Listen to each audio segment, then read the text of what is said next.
ৰাতিপুৱা বৰষুণ দিলে ল'ৰা ছোৱালী কান্দিব লগা হয় পানীত পৰি চাইকেল ভাঙি বেগ পৰি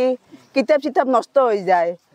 বহুত আমাৰ সমস্যা এই ৰাস্তাটোৰ কাৰণে আমি কিমান বাৰ আমি ইমান হেৰি কৰিলো তথাপিও আমাক ৰাস্তাটোৱে আমাৰ নহল আজি আমি নিজে পইচা হেৰি কৰি পেলাই আজি এনেকৈ হেৰি কৰিব লগা হৈছে বহুত বাৰ আমি পঞ্চায়তত গৈছো বা কমলপুৰ সমষ্টিৰ দিগন্তদাত তাতেও গৈছো দিম বুলি কৈ পেলাই আজিলৈ ৰাস্তাৰ হেৰিয়ে নাই আমি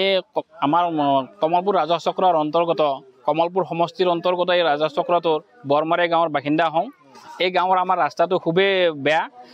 ৰ'দ দিলেও আমাৰ ৰাস্তাৰে অহা যোৱা কৰিব নোৱাৰি আৰু বৰষুণ দিলেতো একাঠো পানী হয় ৰাস্তাত আৰু বোকা হয় যাৰ কাৰণে আমি স্কুল কলেজৰ ল'ৰা ছোৱালী স্কুলত যাব নোৱাৰে আমাৰ ছাত্ৰ ছাত্ৰীসকলে স্কুলত যাব নোৱাৰে আৰু বেমাৰীসকলক আমি